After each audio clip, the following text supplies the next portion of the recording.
You've heard of sleepwalking, right? People who get up in the middle of the night, walk around and do things.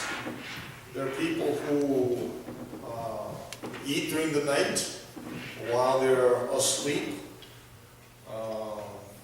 They are not aware of it, and yet they do that repeatedly. And there are people who act out with their dreaming as well. People who are studying the habits of sleep, they recorded a few individuals who were engaged in fist fights all night. And no wonder they were tired when they got up from their sleep, because they were acting out what they were dreaming, basically.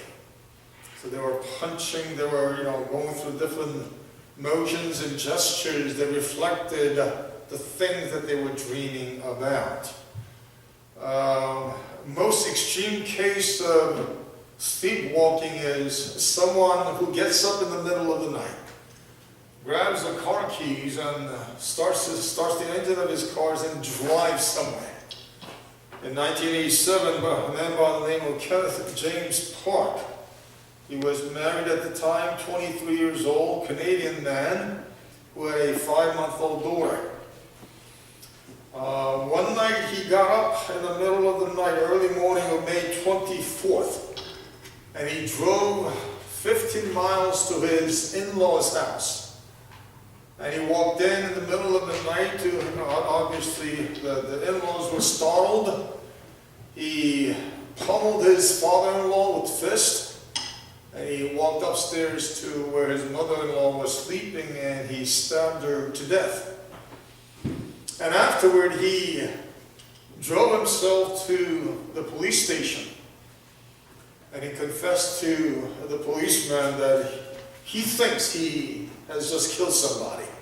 And obviously there's blood all over his body, there's blood in his hands, and he said that was the first moment of consciousness that night. So he went to the trial, and after thorough investigation, they determined that he was not aware of what he was doing. So they determined he was not guilty because he did not do it himself. So this case was brought to the Supreme Court of Canada in 1992, and the Supreme Court upheld the acquittal as well. Because after the thorough investigation, they realized he had no motives whatsoever. He had a great relationship with his in-laws. He had no reasons whatsoever to harm his in-laws. And all the medical testing they've done proved that he was not consciously doing what he did when he murdered his mother-in-law and harmed his father-in-law.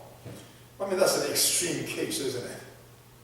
Now we come to chapter 32, where Jacob is wrestling with a man. Now, you remember early in chapter 28 when Jacob left his homeland in fear of his older brother Esau. We were told that he encountered God in and through his dream. Now go back to chapter 28 briefly. If you go to chapter 28, it says in verse 10, Jacob left Beersheba and set out for Haran. When he reached a certain place, he stopped for the night because the sun had set. Taking one of the stones there, he put it under his head and lay down to sleep. He had a dream in which he saw a stairway resting on the earth with its top reaching to heaven, and the angels of God were ascending and descending on it. So it specifically states that he had a dream. And he saw in his dream a stairway that rested on the earth that came down from heaven. And he also saw angels going up and down the stairway. And above the stairway he saw God Almighty standing there. And he said in verse 13, I am the Lord, the God of your father Abraham, and the God of Isaac. I will give you and your descendants the land on which you are lying. Your descendants will be like the dust of the earth, and you will spread out to the west and to the east and to the north and to the south. All peoples on earth will be blessed through you and your offspring. I'm with you and will watch over you wherever you go, and I will bring you back to this land. I will not leave you until I have done what I have promised you. So 20 years earlier, he had an experience where he saw God standing above the staircase, speaking to him in his dream. But now we come to chapter 32, where he is returning home at the direction of God Almighty after 20 years spent with his uncle Laban. And obviously we know that he's been married to 2 women, and through 2 maidservants, he has already bore 11 sons and 1 daughter. Now he's returning home at the direction of God. And as we've seen last week, how he sends messengers to his brother Esau. And when the messenger came back, the messenger says, your brother Esau is coming to you with 400 men. And at the report of the messenger, we've seen how Jacob was in fear of his life. So we have seen how he divided his entire household to 2 groups and separated them in hopes that some of the family members would survive when Esau comes and attacks them the following day. And also he sent a huge gift, right? 550 different types of cattle to his older brother Esau to pacify him. Not only that, he went before God Almighty and prayed a lengthy prayer, probably perhaps first time in his life. Chapter 32, verses 9 to 12. He went before the Lord Almighty, asking God to fulfill what he has promised him 20 years earlier when he met him and heard him in his dream. Now, in fear for his life, perhaps he's thinking, this is my last night alive. When the sun comes up next morning, perhaps I and my entire household may die. So he is all by himself in chapter 32, verse 22. After sending his entire family and all his possession over the river of Jabbok, he says. So in verse 22, that night Jacob got up and took his 2 wives, his 2 maidservants, and his 11 sons, and crossed the ford of the Jabbok, he says. After he has sent them across the stream, he sent over all his possessions. So he made sure everyone crossed the river in safety. Now he is all by himself in verse 24. So Jacob was left alone, and a man wrestled with him till daybreak. Now, there is no way that Jacob knows who this man is. Perhaps he's being attacked by this individual who came out of the darkness, and all of a sudden he is being attacked by this individual, so he is trying to preserve his life with all his strength. So he's fighting off this individual, and they engaged in this wrestling match, in this battle, all night long. And perhaps Jacob is thinking, maybe my older brother Esau has sent someone to kill me. So he doesn't know exactly who the individual is, and yet he's fighting for his life all night long. So in verse 25, when the man saw that he could not overpower him, he touched the socket of Jacob's hip, so that his hip was wrenched, and he wrestled as he wrestled with the man. Then the man said, let me go, for it is daybreak. But Jacob replied, I will not let you go unless you bless me. Now, the story unfolds with this individual coming and attacking Jacob out of darkness. And they engage in this battle all night long until this man hits the socket of Jacob's hip. And as a result, Jacob is no longer able to fight with him. So at this moment, Jacob is basically clinging to this individual, trying desperately to keep his life alive. And this man says, let me go now, since it's daybreak. But Jacob says, I will not let you go unless you bless me. Now perhaps Jacob came to realization as he is engaged in this battle all night long, perhaps this individual is not a normal individual. Now we come to verse 27. The man asked him, "What is your name?" Jacob, he answered. Then the man said, "Your name will no longer be Jacob but Israel, because you have struggled with God and with man and have overcome." Jacob said, "Please tell me your name." But he replied, "Why do you ask my name?" Then he blessed him there. So Jacob called the place Peniel, saying, "It is because I saw God face to face, and yet my life was spared." So Jacob realizes, after receiving the blessing from this individual, that he was engaged in this battle with no other than God himself. This individual reveals himself, saying that, "Jacob, you'll no longer be Jacob, but I'll change your name to Israel, because you have struggled with God and with man and have overcome." So we're told that this man who attacked Jacob in the middle of the night and wrestled with him all night was no other than God himself. And when you go to Hosea chapter 12 verse 4, we're told that it is an angel in Hosea chapter 12 verse 4. But it is a spiritual being nonetheless. I mean, we gather it is God himself, because God incarnate, because he reveals himself as, you have struggled and battled with God. And Jacob himself says, "I have struggled and battled with God, and I've seen God face to face, and yet my life was spared." And now, at daybreak, as he lets the man go, he is limping, because the hip socket has been wrenched while he was engaged in a wrestling match. And he calls the place Peniel,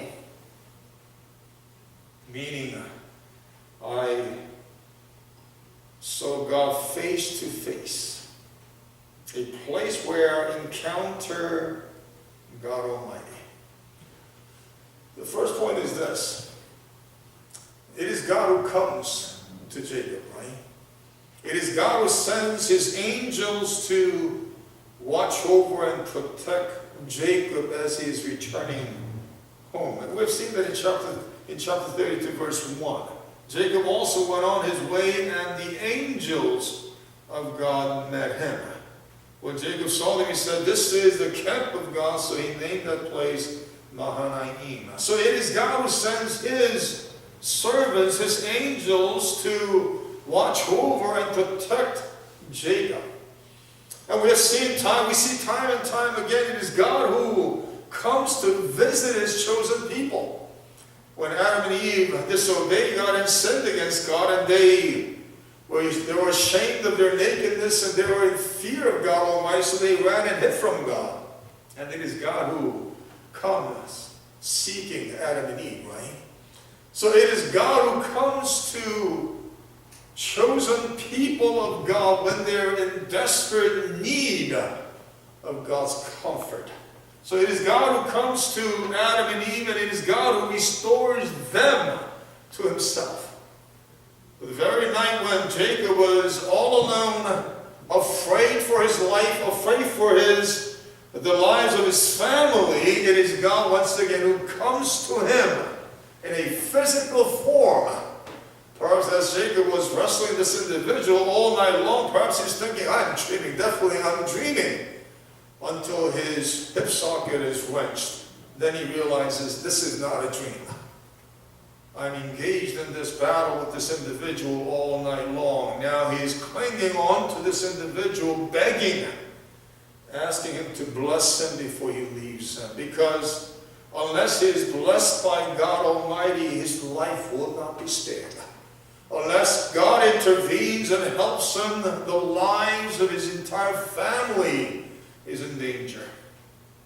So it is God who comes to Jacob, who is alone, who is afraid.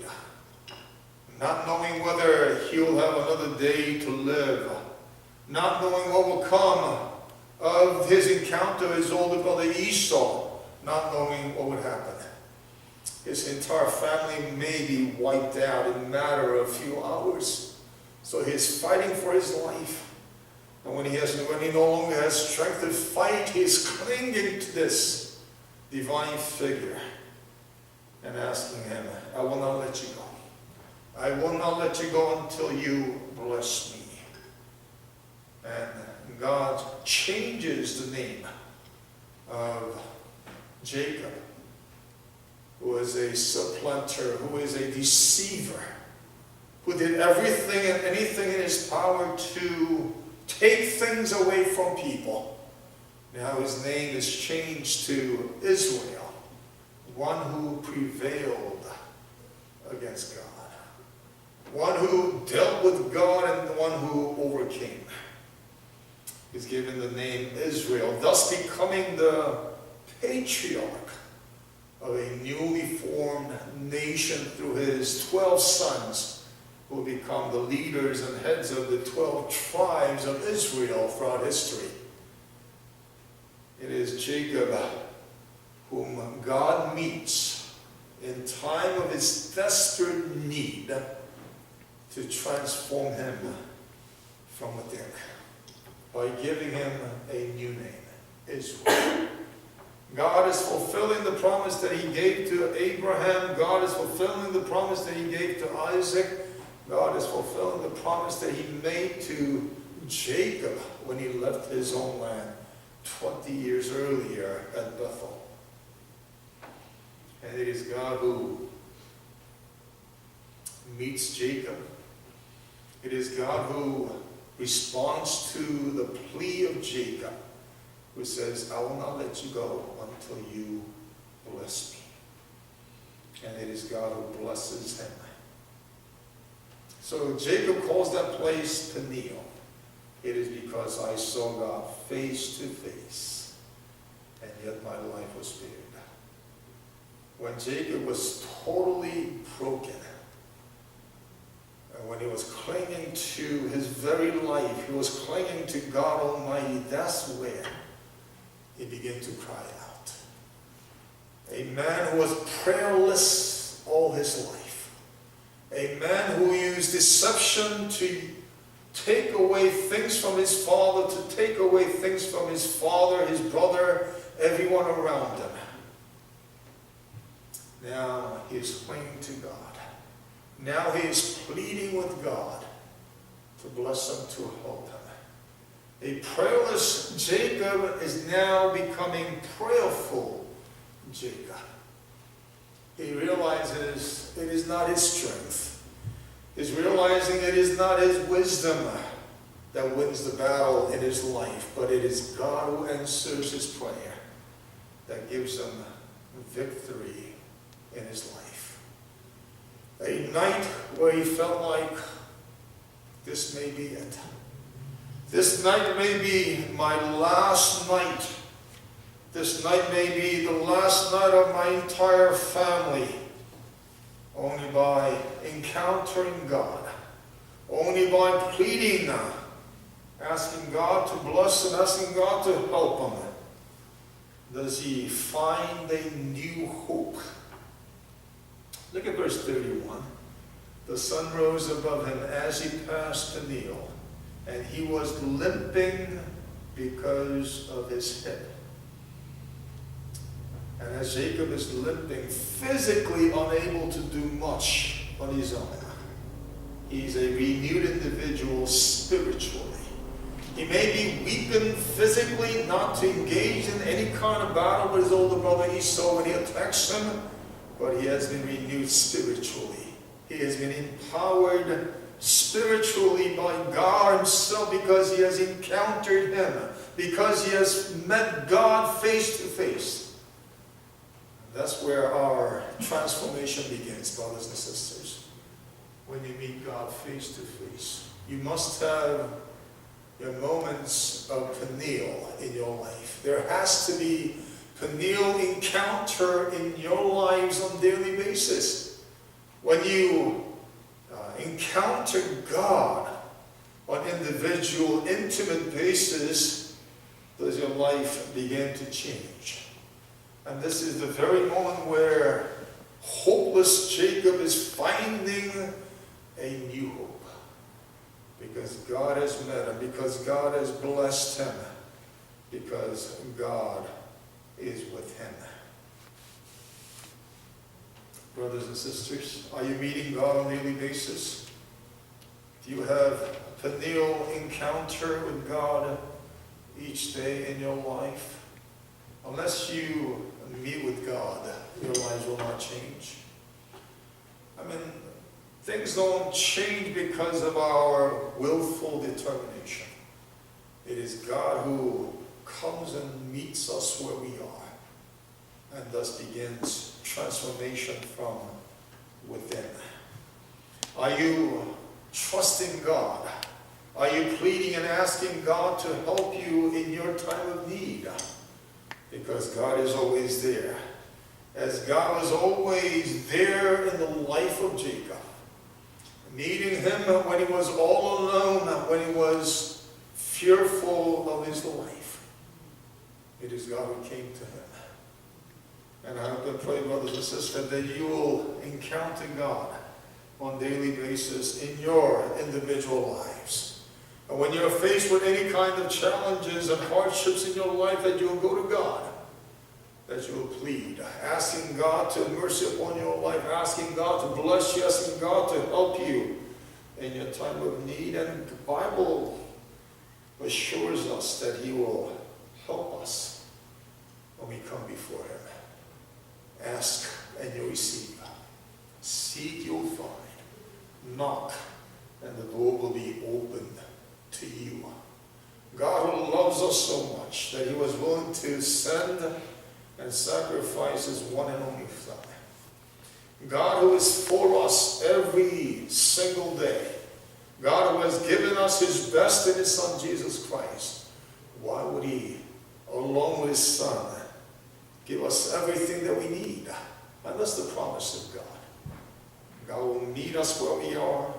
God will bless us as we place our trust in God.